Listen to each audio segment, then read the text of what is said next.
Hello everyone. आज हम लोग लेक्चर नंबर 7 देखने जा रहे हैं, math three, BTech third semester. ठीक है। तो लेक्चर नंबर 6 तक आपको कंप्लीट करवा दिया गया है। पहले आप लेक्चर नंबर 1 से 6 तक देखें, बेटर होगा। ठीक है। उसके बाद लेक्चर नंबर 7 की ओर बढ़ते हैं।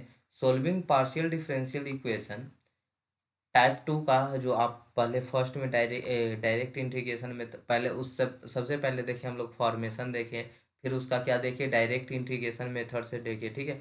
आज अभी देख रहे हैं जिसको हम लोग लैग्रेंजियन के नाम से भी जानते हैं। ठीक है। यहाँ पे हम पढ़ सकते हैं linear first order partial differential equation, मतलब मैक्सिमम डेरिवेटिव इज 1। ठीक है। जिसको हम लोग दूसरे नाम से अगर बोले तो लाग्रेजियन लीनियर पार्शियल डिफरेंशियल इक्वेशन के नाम से क्वेश्चन आ सकता है, जो अभी क्वेश्चन बताने जा रहे हैं। ठीक है। और देखिए, आपका जो सिलेबस में लिखा होगा वो लिखा होगा linear first order partial differential equation लिखा हुआ है ना। ठीक है। इसी को हम लोग लाग्रेंजियन लीनियर पार्शियल डिफरेंशियल इक्वेशन कहते हैं। और क्या बोल सकते हैं इसको, लैग्रेंजियन लीनियर इक्वेशन। तो इस तीन नामों से इनको जानते हैं हम लोग, इसको बनाते हैं। ठीक है।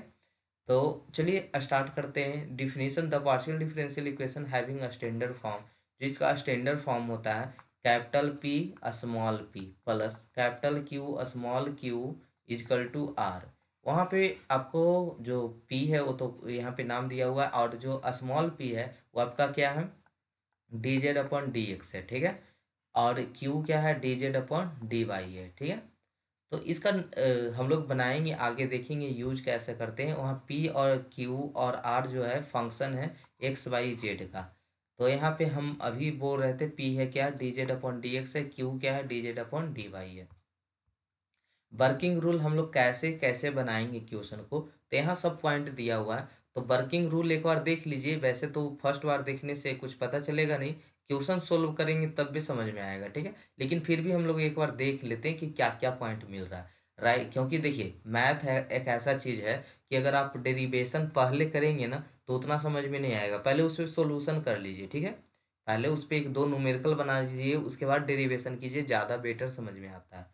मेरा एक्सपीरियंस है ऐसा कि हम लोग कोई भी डेरिवेशन करते हैं तो पहले एक दो क्वेश्चन बना लेते हैं, उसके बाद डेरिवेशन करते हैं। तो उसी तरह से वर्किंग रूल है, अगर क्वेश्चन बना लेंगे तो खुद पता चल जाएगा कि इसमें वर्किंग रूल क्या था, क्या क्या हम करते थे। ठीक है।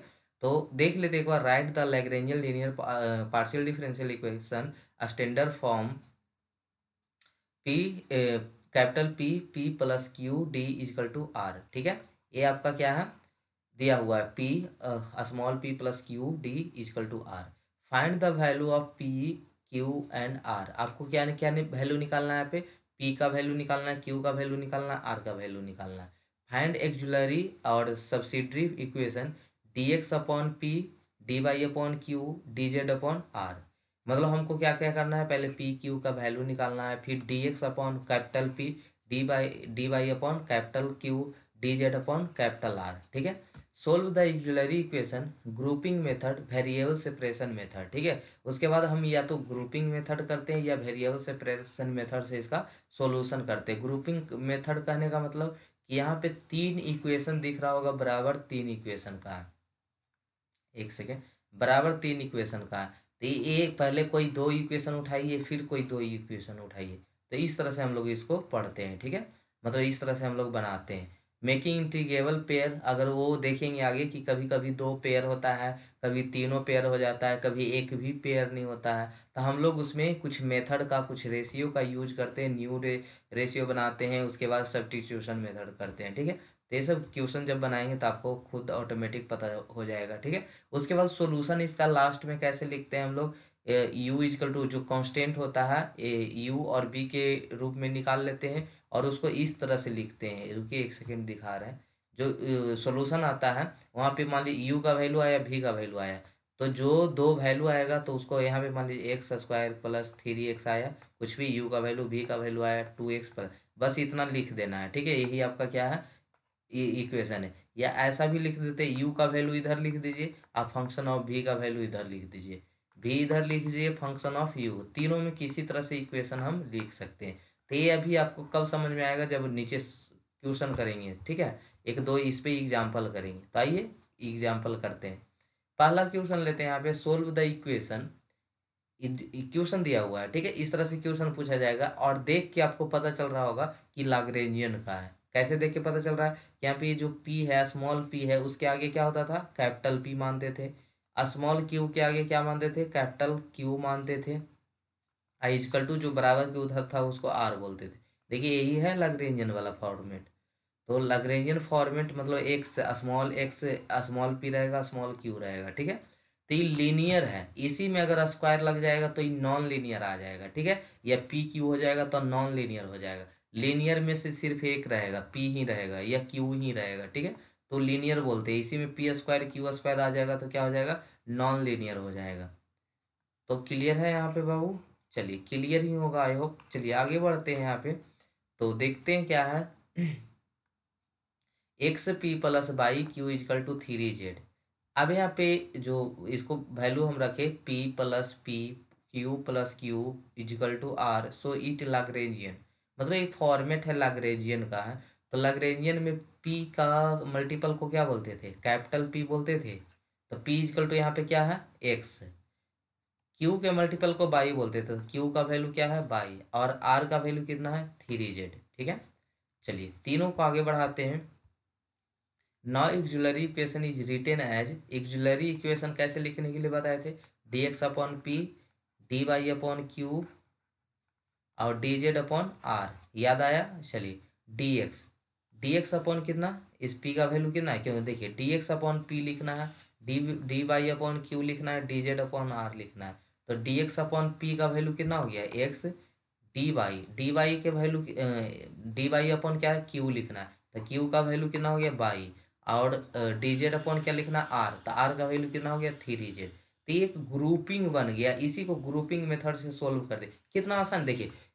जब आप थ्योरी पढ़ रहे होंगे, यही बोले ना कि डेरिवेशन से अच्छा है कि पहले आप न्यूमेरिकल कर लीजिए, बड़ा आसान लगेगा। अभी तक डेरिवेशन पढ़ रहे होंगे तो लग रहा था कि क्या होने वाला है, क्या कुछ होगा, लग रहा था ना कुछ बड़ा इवेंट्स होने वाला है। देखिए कितना सिंपल से बन गया कि इसके वैल्यू को पी मान लिए, इसके वैल्यू को क्यू मान लिए, इसके वैल्यू को आर मान लिए। इतना मानने के बाद D x upon P, D Y upon Q और D Z upon R. D x upon P का वैल्यू क्या था? एक्स रख दिए। डी वाई क्यू का वैल्यू क्या था? बाई रख दिए। डी जेड और आर का वैल्यू क्या था? 3z। तीनों रख के दो वो कोई एक ग्रुप बनाइए, उसका इंटीग्रेशन कर दीजिए। कोई भी दो, तीनों में कोई भी दो वो ग्रुप बनाइए, ठीक है। ग्रुप का मतलब समझ रहे हैं? तीनों बराबर है तो या तो पहले ये दोनों को ले लीजिए, या ये दोनों को ले लीजिए, या पहला तीसरा ले लीजिए, ठीक है। तो चलिए जैसे आपको इच्छा करे वैसे ले लेंगे यहाँ पे। तो चलिए हम ले लेते हैं पहले पहला दूसरा ले लेते हैं। D x upon x equal to D Y upon y. इसको इंटीग्रेशन करेंगे बहुत साइड तो we get d x upon x हो जाएगा equal to D Y upon D y. दोनों को इंटीग्रेशन कर देंगे तो डी एक्स अपॉन एक्स का क्या हो जाएगा? Log x. D Y upon y का क्या हो जाएगा? Log y plus log a. कोई भी कांस्टेंट एक लेते हैं ना जब इंटीग्रेशन करते हैं तो कोई भी एक कांस्टेंट ले लिए जो सब लॉग में था, तो इसको भी लॉग 1/x का लॉग एक्स होता है ना बाबू, 1/y का लॉग वाई हो गया। तो उसी तरह से यहाँ पे कोई कांस्टेंट ले लिए लॉग ए, लॉग एक्स। ये दोनों m प्लस एन में है तो लॉग ए वाई हो जाएगा। तो यहाँ से लॉग कैंसिल आउट, बचेगा क्या? X equal to a y. तो यहाँ पे किसका वैल्यू निकालना होता था? आर्बिट्री फंक्शन का ना, आर्बिट्री और नॉन का ना। तो ए का वैल्यू यहाँ से निकाल लीजिएगा, क्या बचेगा? एक्स बटा वाई। तो पहला तो ग्रुपिंग मेथड सक्सेसफुल हो गया, ठीक है। हो गया दोनों का इंटीग्रेशन। सक्सेसफुल कहने के इसलिए बोल रहे हैं कि जब ग्रुपिंग मेथड कीजिएगा तो कभी कभी उसका इंटीग्रेशन नहीं हो पाता है, तो नहीं होता तो अनसक्सेसफुल हो गया, ठीक है। हम सक्सेसफुल में देख रहे हैं। तो पहला हो गया। दूसरा में देखते हैं the again by grouping method. अब ले लेते हैं दूसरा तीसरा को। D Y upon y equal to D Z upon 3z। इसको दोनों तरफ से इंटीग्रेशन कीजिए। तो 1/y का क्या हो जाएगा? Log y. और यहाँ पे 1/3z है तो 1/3 log z plus log c. तीन इन्हें मल्टीप्लाई में है तो यहाँ पे एलसीएम पहले ले लिए, तीन तीन को इधर भेज दिए तो 3 लॉग वाई। और यहाँ पे क्या हो गया? लॉग जेड प्लस क्या हो गया? 3 लॉग सी, ठीक है। अब यहाँ पे देखिएगा एम लॉग एन होता है, इसको हम लिख सकते हैं लॉग एन के पावर एम, ठीक है। तो ही हो गया लॉग वाई के पावर क्यू। यहाँ पे क्या हो गया? लॉग जेड, यहाँ पे 3 है जो पावर में चल गया लॉग सी। तो लॉग एम प्लस एन क्या होता है? लॉग एम एन, ठीक है। तो जेड इंटू सी क्यू, ठीक है, लॉग बाई क्यू। तो लॉग से लॉग कैंसिल आउट हो गया, बचा क्या? Y Q equal to c cube z, ठीक है। तो सी क्यू इजकल टू क्या हो जाएगा, बाई क्यू अपॉन जेड। यहाँ पे सी क्यू है ना, तो क्यू में कांस्टेंट है, इसको हम बी मान सकते हैं, ऑफ कोर्स मान सकते हैं, सी क्यू को बी कोई कांस्टेंट ही तो है। तो बाई बी इजकल टू क्या हो गया, बाई क्यू अपॉन जेड। तो हेयर बी को हम सी क्यू मान लिए, ठीक है। अब इसको लास्ट में आपको बोले थे कि आप ऐसा भी लिख सकते हैं ए कॉमा बी, यानी यू वहाँ पे लिखा हुआ था, यू कॉमा भी में भी लिख सकते हैं। अगर यू को रखते हैं तो फंक्शन ऑफ भी लिख सकते हैं, भी रख सकते हैं तो यू भी लिख सकते हैं। तो उसी तरह से ए कॉमा बाई लिखें तो क्या हो जाएगा, ए का वैल्यू कितना था, एक्स अपॉन वाई, और बी का वैल्यू कितना था, y Q upon z equal to zero. पहला तरीके से लिख सकते हैं। दूसरा तरीके से, दो तरीके से था ना, अगर हम इधर यू रखते हैं तो फंक्शन ऑफ भी, अभी रखते हैं जैसा शुरू में बताए थे वही बार बार यूज कर रहे हैं, भी रहे तो वहाँ पे बी है ए है, क्या फ़र्क है, भी को ए मान लिया और यू को बी मान लिया, कुछ भी मान लीजिए। तो यहाँ पे देखिए बाई क्यू अपन जेड है तो function of x upon y लिख सकते हैं, इधर एक्स अपन वाई कीजिएगा तो function of y cube upon z. तो कोई किसी भी तरीके से आंसर कोई एक ही लिखना है, हम तो यहाँ पे आपको समझा रहे थे तीनों लिख दिए, ठीक है। आपको तीनों में कोई एक ही लिखना है, तो मेरे ख्याल से सबसे आसान यही लगता है, ठीक है, कि जो फंक्शन दो आएगा वैल्यू, दोनों पे पुट कर दीजिएगा, कॉमा लगा दीजिएगा, ठीक है, बराबर जीरो। तो कुछ भी पुट कर सकते हैं आप, ठीक है। तो आई होप यहाँ तक समझ आया होगा, ठीक है। तो और आज ही बता दे कितना टाइम हुआ, चलिए कुछ और क्वेश्चन इसी में बता देते, आज ही बता देते हैं, ठीक है। पॉइंट टू बी रिमेम्बर, आप पॉइंट याद कीजिए क्या क्या था, तो आपको तो याद ही होगा, क्या याद करना, d x upon P D Y upon Q equal to D Z upon R. यहाँ पे डी एक्स थ्री पॉइंट है, D x D y d z d x d z हो सकता है ना। अब जो आप कंपेयर कर रहे थे, all three pair integrable then pick any two, जब तीनों का तीनों इंटीग्रेशन हो सकता है, कौन कौन, जिसे मान लीजिए डी एक्स अपॉन एक्स था, D Y upon D Y था, और D Z upon D Z था, ठीक है। तो यहाँ पे तीनों का तीनों इंटीग्रेबल है, ठीक है। तीनों को अगर हम ग्रुप निकालें ना, जैसे पहला दूसरा के लिए इंटीग्रेशन हो जाएगा, दूसरा तीसरा के लिए इंटीग्रेशन हो जाएगा, या पहला तीसरा के लिए वो भी इंटीग्रेशन हो जाएगा। तो ऐसा हो तो किसी दो को ही लेना है, तो दो ले लिए, चलिए। एक पहला केस में तो समझ में आ गया, उस पर क्वेश्चन भी अभी करवा दिए कि तीनों इंटीग्रेबल था तो कोई दो को ले लिए।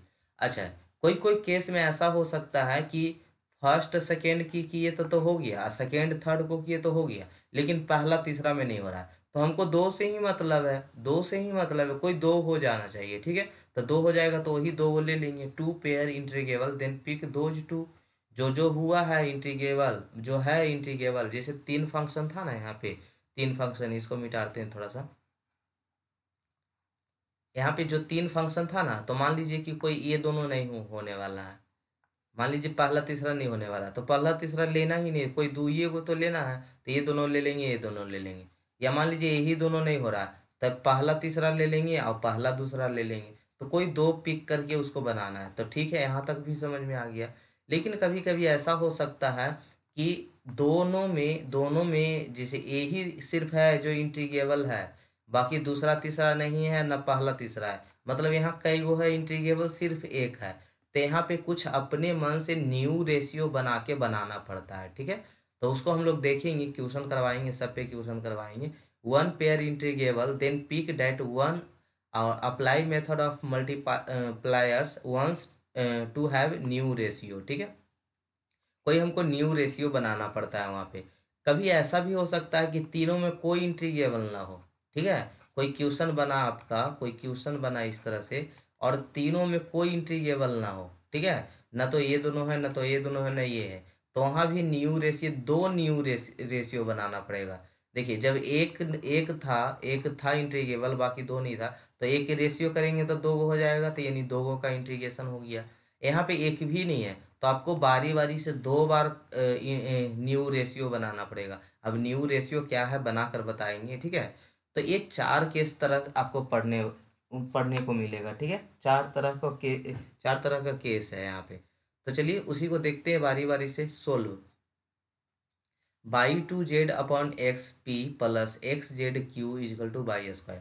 तो यहाँ से आप देख रहे होंगे कि ये किस पे वैल्यू है, पी के मल्टीपल को हम क्या बोलते थे, कैपिटल पी, क्यू को मल्टीपल को क्या, कांस्टेंट को क्या बोलते थे, कैपिटल क्यू, बराबर के इधर वाला को आर, ठीक है। तो ये जो क्वेश्चन दिया हुआ है इसको आप स्टैंडर्ड फॉर्म में लिखें तो पी का वैल्यू यहाँ पे क्या आ रहा है, कैपिटल पी का वैल्यू क्या आ जाएगा Y square Z x, Q का वैल्यू क्या आ जाएगा एक्स जेड, और आर का वैल्यू क्या आ जाएगा बाई स्क्वायर। अब इसको क्या करना होता है यहाँ के बाद कि ए फॉर्मूला लगाना होता है D x upon P equal to D Y upon Q equal to D Z upon R. तो डी एक्स अपॉन पी का वैल्यू कितना है बाई स्क्वायर जेड, ठीक है। तो पी का वैल्यू है Y square Z upon X, D Y Q का वैल्यू कितना था एक्स जेड, और डी जेड आर का वैल्यू कितना था बाई स्क्वायर। तो यहाँ पे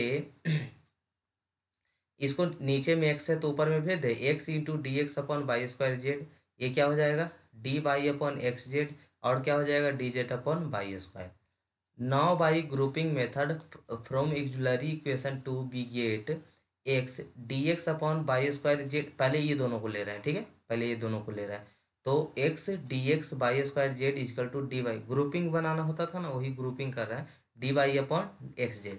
तो जेड से जेड कैंसिल आउट हो गया, जेड से जेड कैंसिल आउट हो गया, तो एक्स से मल्टीप्लाई करेंगे तो एक्स स्क्वायर डी एक्स, इधर बाई से बाई स्क्वायर से मल्टीप्लाई करेंगे तो बाई स्क्वायर डी वाई, दोनों को इंटीग्रेशन करेंगे बहुत साइड इंटीग्रेशन, तो एक्स स्क्वायर का इंटीग्रेशन इधर बाई स्क्वायर का इंटीग्रेशन, एक्स स्क्वायर का क्या हो जाएगा x Q upon three, x square का क्या हो जाएगा एक्स क्यू अपॉन थ्री, और इधर क्या हो जाएगा बाई स्क्वायर का Y Q upon three plus C, three से थ्री कैंसिल आउट हो गया। तो यहाँ से हमको सी का वैल्यू निकालना है, कोई कांस्टेंट का वैल्यू निकालना होता है ना, तो यहाँ से सी का वैल्यू तो क्या हो जाएगा सी इजकल टू क्या हो जाएगा x Q minus by cube, तो ये निकल गया आपको सी इजकल टू वन दे दीजिए टू दे दीजिए कोई फर्क नहीं पड़ता, ए नाम दे दीजिए बी नाम दे दीजिए, कोई भी कांस्टेंट रहेगा, ठीक है, कोई भी कांस्टेंट रहेगा। तो यहाँ पे सी दे दिए हैं तो क्या है x Q minus by Q, एक कांस्टेंट आ गया, दो कांस्टेंट आएगा, और क्या हम लोग आंसर लास्ट में लिखते हैं, मान लीजिए यहाँ सी वन सी टू दे रहा है तो C one comma C two equal to zero, ऐसा ही लिखते हैं ना लास्ट में आंसर। तो एगो सी आ गया, उसी तरह से दूसरा सी निकालना है। अब देखिए नाउ बाई ग्रुपिंग मेथड, अब दूसरा और तीसरा लेते हैं तो दूसरा तीसरा इंटीग्रेबल नहीं है, क्यों नहीं है देखिए यहाँ पे बाई स्क्वायर से यानी डी वाई में बाई स्क्वायर से मल्टीप्लाई कर देंगे, आई एक्स जेड है तो डी जेड में एक्स जेड से करेंगे, तो बताइए एक्स इंटीग्रेबल होगा यहाँ पे, डी जेड सिर्फ डी जेड इंटू जेड रहता तो इंटीग्रेशन कर देते, यहाँ पे एक्स भी लगा हुआ तो इसका हम इंटीग्रेशन नहीं कर सकते हैं, तो ये लिख देंगे नॉट इंटीग्रेबल। अब तीसरा लगा के दीजिए, तीसरा में कौन पहला का उठा लेते हैं और तीसरा को उठा लेते हैं, ठीक है। तो पहला में क्या था X D x upon Y square Z और D Z upon Y square, Y square से बाई स्क्वायर कैंसिल हो गया, बचा दो टर्म बचा ना, दो टर्म में सिर्फ बचा X D x upon Z equal to D Z, तो यहाँ पे क्रॉस मल्टीप्लीकेशन करेंगे एक्स डी एक्स हो जाएगा जेड डी जेड हो जाएगा। यानी इंटीग्रेशन करने का मतलब वेरिएबल से वेरिएबल कहने का मतलब कि एक्स में एक्स का मान रहेगा जेड में जेड का रहेगा, ठीक है, या कुछ ऐसा हो जो कैंसिल आउट हो सकता है। तो देखिए पहला तीसरा हो गया, तो एगो क्या हुआ था पहला दूसरा हुआ था पहला तीसरा हो गया, तो उसको इंटीग्रेशन कर दीजिए, तो एक्स डी एक्स हो गया जेड डी जेड हो गया, एक्स का एक्स डी एक्स यहाँ डी जेड, ठीक है, इसका इंटीग्रेशन करेंगे तो x square two by two हो जाएगा और जेड स्क्वायर बाई टू हो जाएगा, ठीक है। तो टू से टू कैंसिल आउट हो गया, x square minus Z square ये सी टू हो गया। तो लास्ट में हम आंसर कैसे लिखते थे याद है ना, ए कॉमा बी, यानी यहाँ पे सी वन माने हैं सी टू माने हैं, तो सी वन सी टू उसका वैल्यू क्या हो जाएगा X cube minus Y Q X square minus Z square equal to zero, यही आपका फाइनल आंसर है, ठीक है। तो आज भर यहीं तक रहने देते, कल से हम लोग यहाँ से स्टार्ट करेंगे, 4 पॉइंट बताना है ना। तब पहला क्वेश्चन बताएं उसमें तीनों इंटीग्रेबल था, तीनों इंटीग्रेबल था, ठीक है।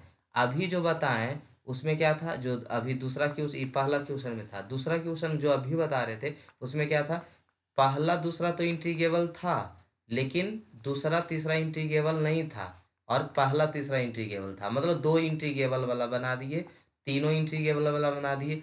जो कल बताएंगे वो क्या बताएंगे एक इंटीग्रेबल वाला बताएंगे, ठीक है। और उसके बाद जो एक भी इंटीग्रेबल नहीं है तो चारों पॉइंट आपको लाग्रेंजियन फॉर्म में बताएंगे। थैंक यू सो मच यहाँ तक बने रहने